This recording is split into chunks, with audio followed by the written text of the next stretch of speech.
they don't think she's risen to any of the criticism. She's really played it well, even killed, and demonstrated that she was there for him as a support. And I think that's really important when the Brits consider the monarchy. There's a particular role that they expect out of the royal members, and they should play that role. And I think she and Kate do an excellent job of playing that role.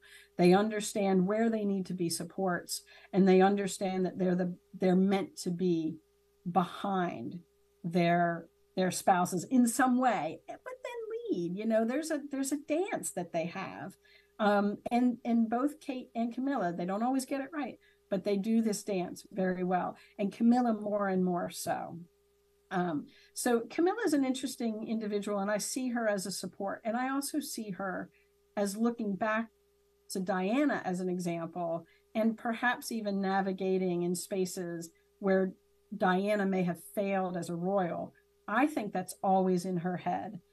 Either as a royal or even as a spouse. I'm sure that's in Camilla's head, is to think about what's happened before, and what are the boundaries in which she can operate. It's fascinating to see how this is all going to work out.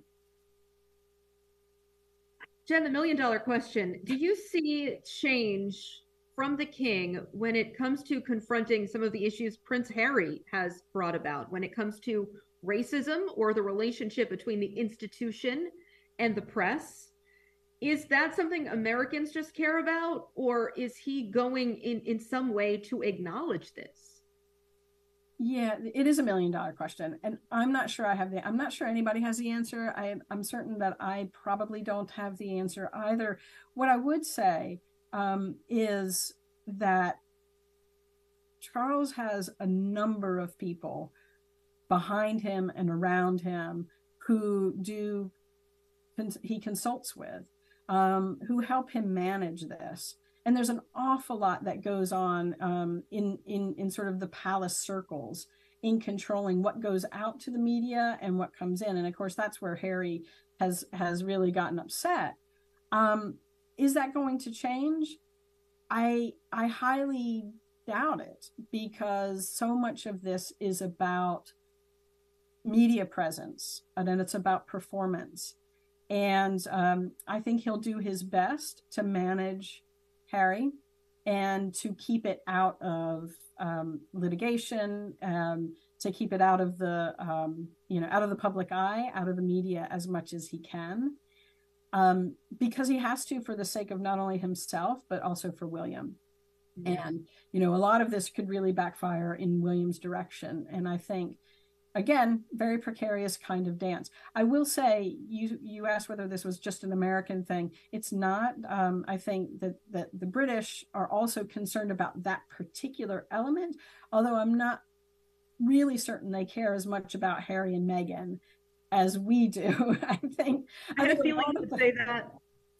I think a lot of them are tired of it, actually. And then that means that doesn't play well for Harry. Finally, Jen, is King Charles here in a battle to save the monarchy? Yeah, I mean, it's a good question. I think there's a lot in the media here. There's a lot on social media about that. Maybe this is the last monarch and so forth. But in terms of my research and how I've looked at this since the Victorian age, there's always been about a third of the population, even going back to the 1800s, who are very supportive of monarchy as an institution, and about a third who are not, who are either anti-monarchist or Republican. And there's that middle ground of about a third. And sometimes it moves back and forth. Like with the whole Diana thing, it went up to 40% Republican, anti-monarchist. But then that's sort of backed off a bit.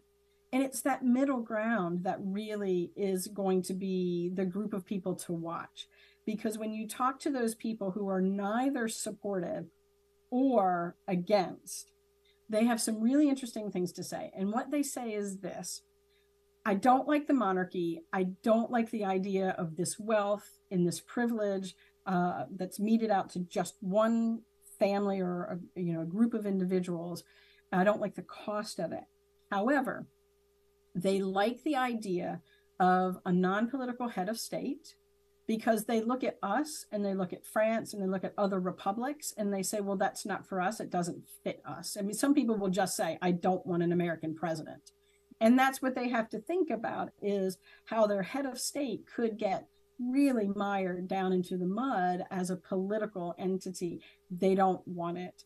And so I think there's that kind of negotiation that these people in the middle say, okay, well, what would we be if we weren't this? And they haven't figured out what we would be. And that's the key. If they figure out what they will be, if they all say, yes, we want to be a republic, or here's a plan to be a society that's not necessarily an American model or a French model, but it is something without the monarch. If they have a plan, I think that's where the danger is. If they don't have a plan, I think we're going to see everything kind of move along, either smoothly or maybe not so smoothly, but it'll continue to move on because there's an institution behind Charles. We saw it with the Queen's death, that immediately she died, he becomes king. Everything is set in motion. It is a precisely choreographed dance. And if you don't have a solution to that, if you don't have a model to that, yeah, I don't think there's going to be much change. Wow. This is all incredibly interesting. I could go on and on, as I'm a big fan and a watcher, of course, from afar. But I so appreciate your expertise and for sharing with us what you've seen and experienced while you're there. Thank you so much for being with us. Thank you very much. It's my pleasure.